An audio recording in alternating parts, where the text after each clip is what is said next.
반갑습니다. 소개받은 데이터빈의 김수영입니다. 이미 앞에서 발표했던 내용과 많은 부분이 중복돼서 저는 주로 이머전 쿨링이 한국 시장에서 테스트되고 검증되고 적용된 사례 중심으로 말씀을 드리겠습니다. 그리고 동영상 3개를 준비했으니까 지겹지는 않으실 겁니다.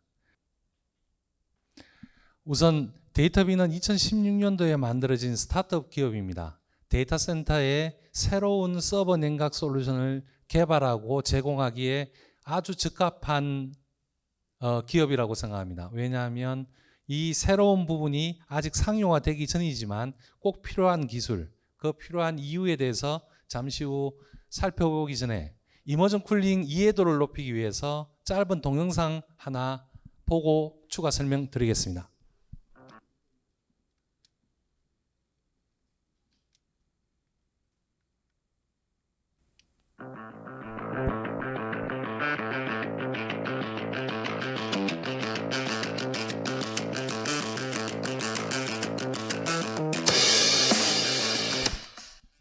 이머전 쿨링은 비전도성 액체로 서버와 IT 장비들을 액체에 담가서 냉각하는 방식입니다. 이 영상을 먼저 보여드리는 이유는 혹시 이머전 쿨링이 뭔가 하시는 분들이 있을까 해서 잠시 보여드렸습니다. 제 설명은 우선 기술의 트렌드와 왜 이머전 쿨링이 요구되고 있는지에 대해서 간략하게 살펴보고요. 그리고 주로 국내의 사례를 살펴보면서 설명을 좀 드리겠습니다. 한국의 데이터 센터는 2016년도에 글로벌 클라우드 사업자가 진출하면서 시작되었습니다. 그리고 2020년 리츠, 즉 데이터 센터에 투자하는 곳이 생겼고요.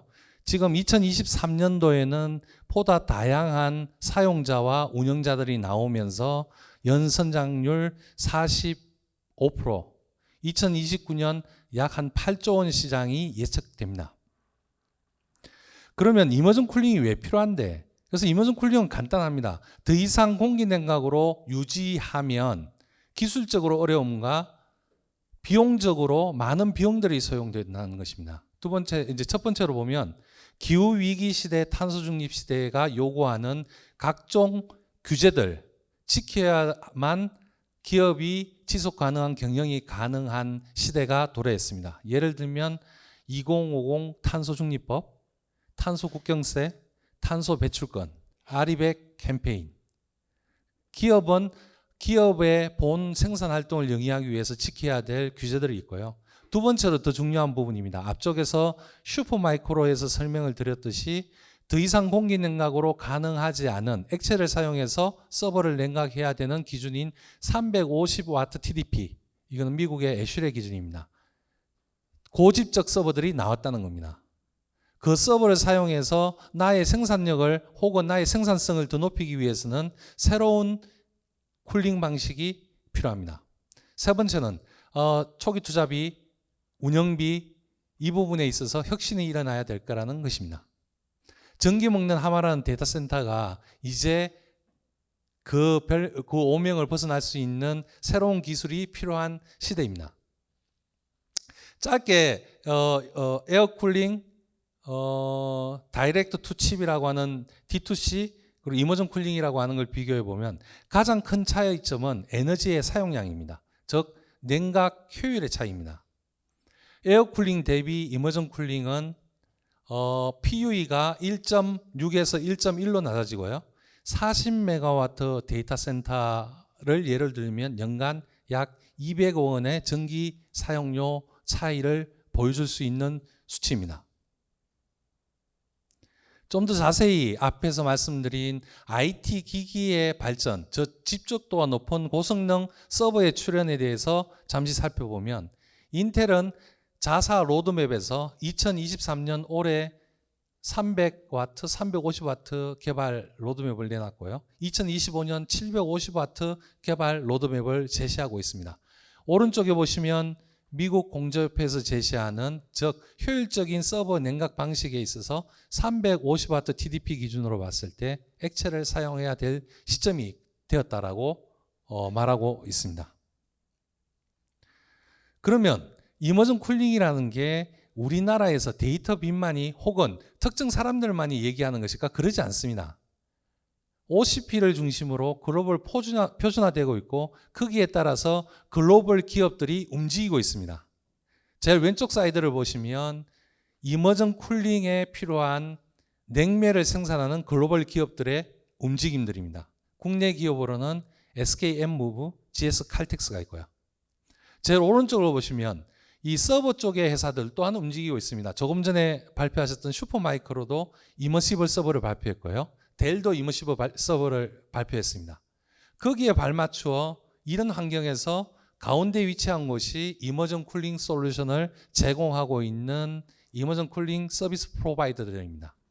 해외로 보면 미국에는 GRC가 있고요. 스페인에는 서버무가 있고 네덜란드에는 아스페리타스가 있습니다. 한국에는 데이터빈이 있고요. 데이터빈은 국내에서 처음으로 이 제품에 대해서 제품화를 하였습니다. 그렇게 해서 이렇게 큰 시장들이 만들어질 여러 참여자들이 이머전 쿨링 시장의 활성화를 위해서 움직이고 있습니다. 다음으로 이제 국내 사례와 해외 사례에 대해서 간략히 살펴보겠습니다.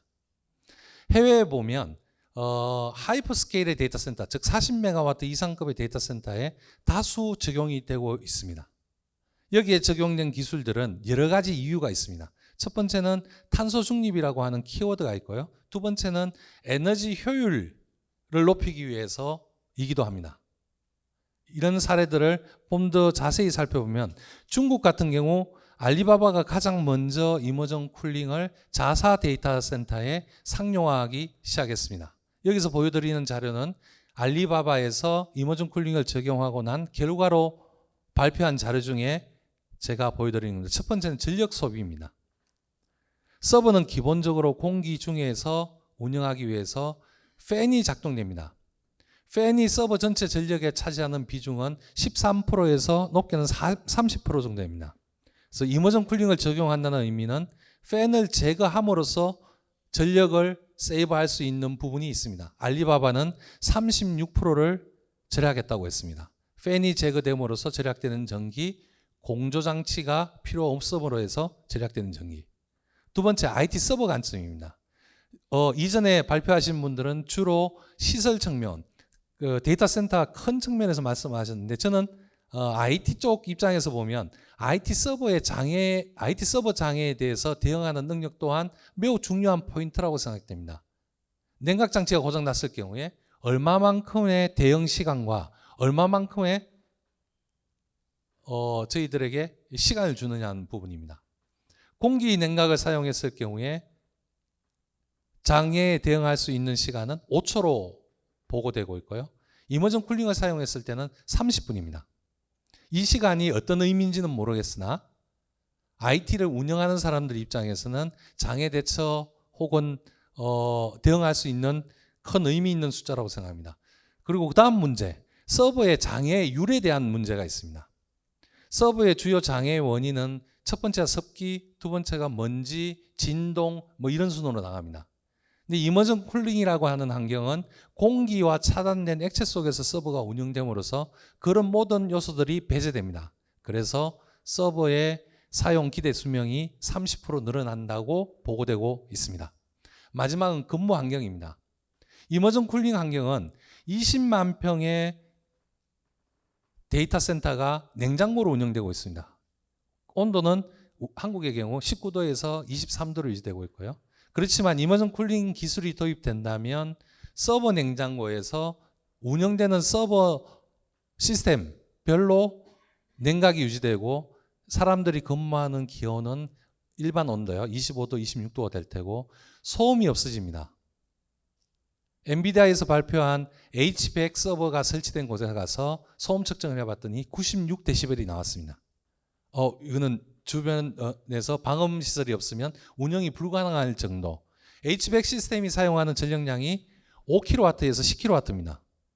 일반 기존 혹은 여러 가지 얘기를 할 수 있습니다만 현재 이머전 쿨링 이외에는 다른 대안을 찾기가 어려운 상황 아니냐 이렇게 보고 있습니다.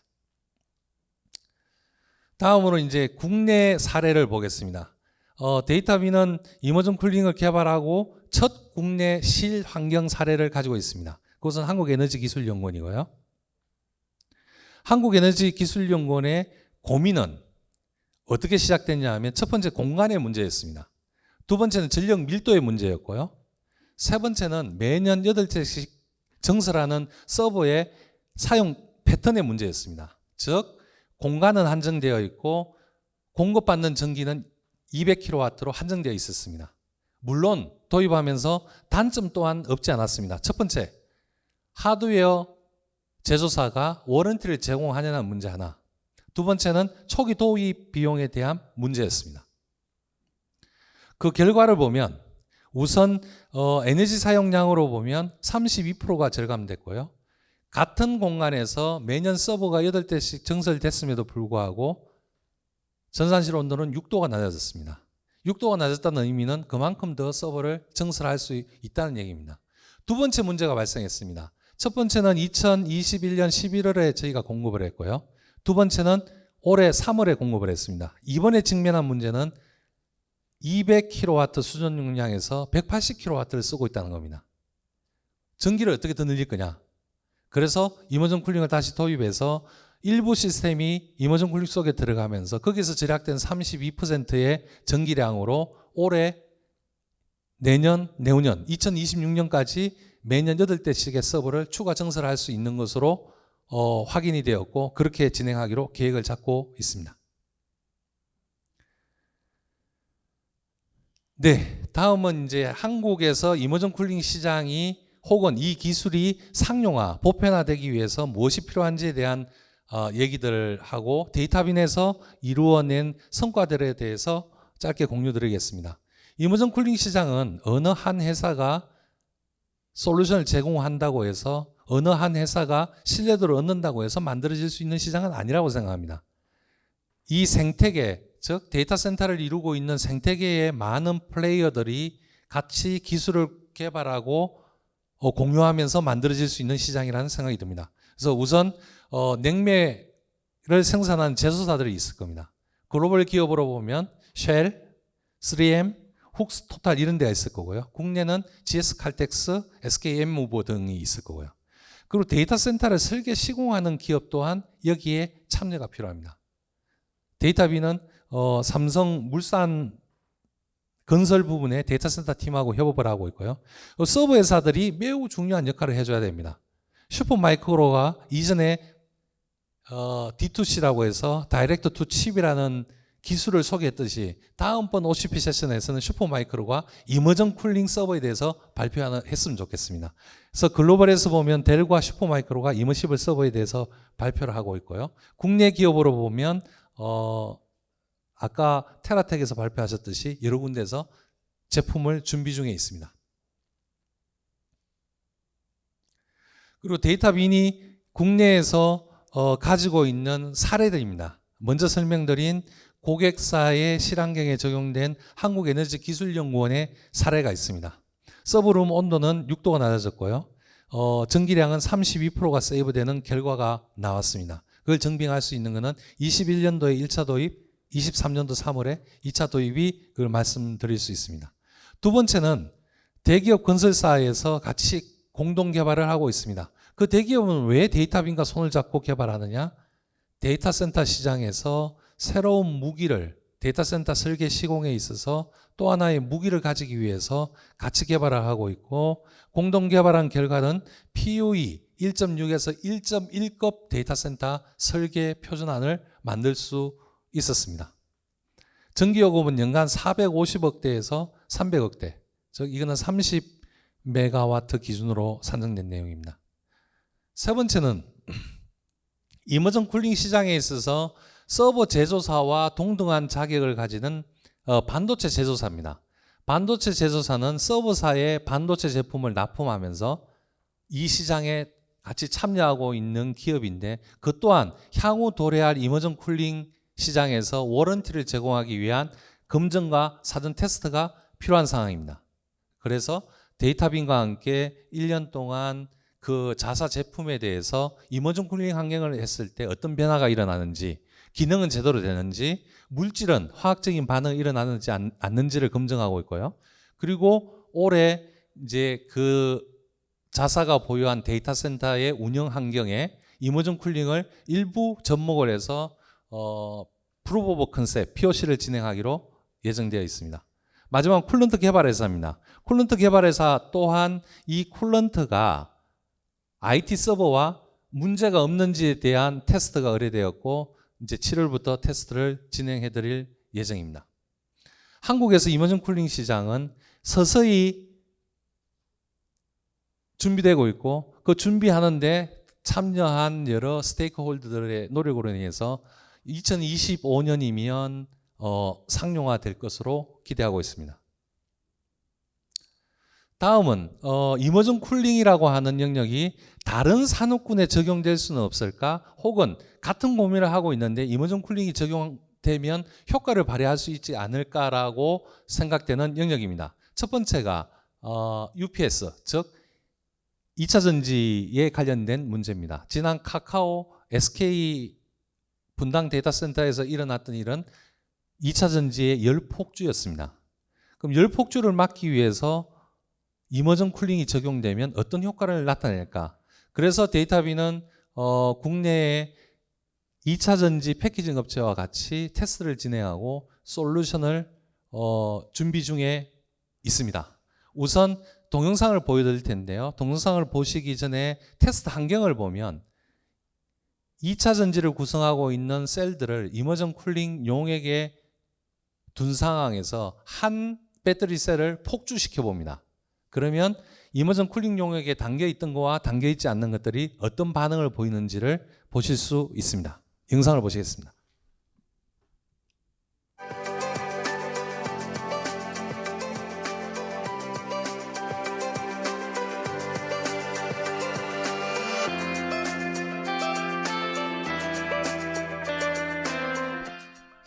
한 셀이 폭주되었고요.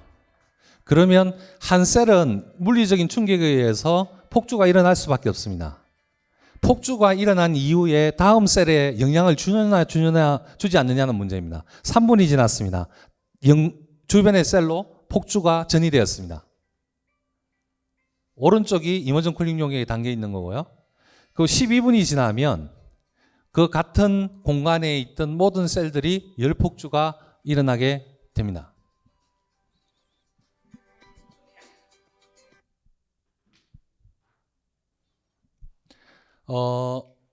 그리고 이제 두 번째는 데이터 센터에서 열을 어떻게 버릴 것인가만 고민하지만 버려지는 열을 어떻게 재활용할 수 있을까에 대한 고민들은 끊임없이 해왔습니다. 그래서 지역난방공사 또는 여러 군데의 적용 사례에 대해서 논문들이 나와 있지만 영국에서 최근에 가장 좋은 사례가 하나 나왔습니다. 그 영국에서 나온 사례에 대한 영상을 보시고 얘기를 더 드리겠습니다.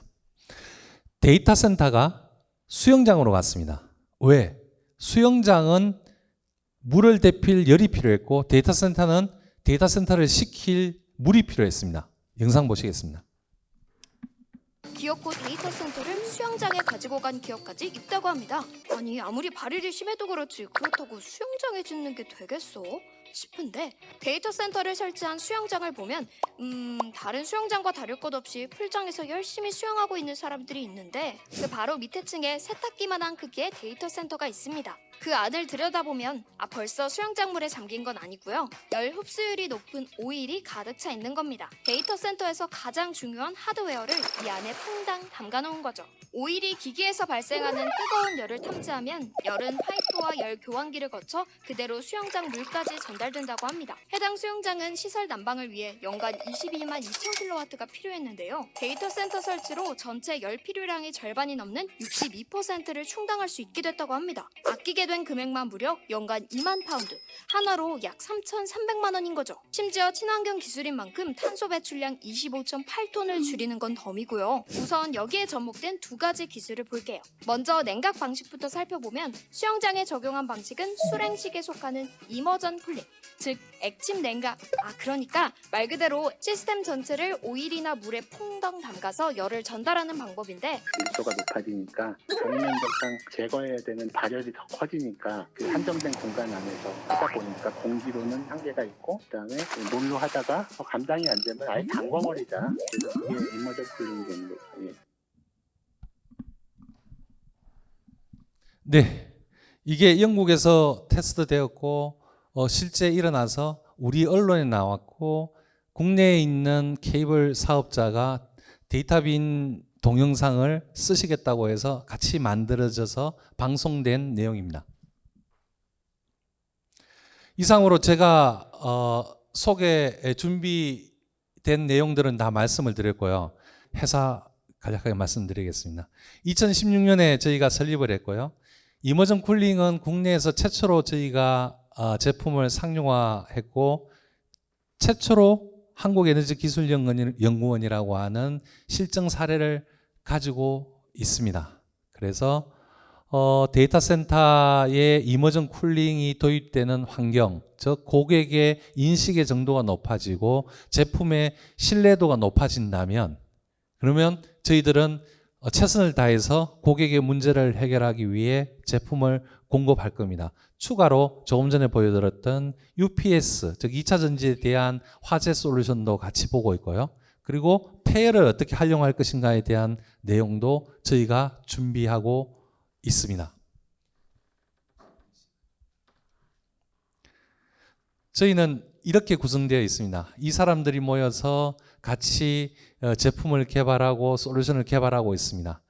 네, 이 자리를 빌어서 우리 그 국가에 있는 R&D 시스템에 7년 이내 기업에 지원해주는 국가 정책에 대해서 감사의 말씀을 드리고 싶습니다. 이게 스타트업이 이런 제품들을 개발하는 데 있어서 지금 국가에서 2년 이내 기업에 지원해주는 프로그램이 없었다 그러면 저희는 여기까지 올 수 없을 거라고 생각하고, 들으신 분은 안 계시겠지만 정말 국가 정책에 대해서 감사드린다는 말씀드리고요.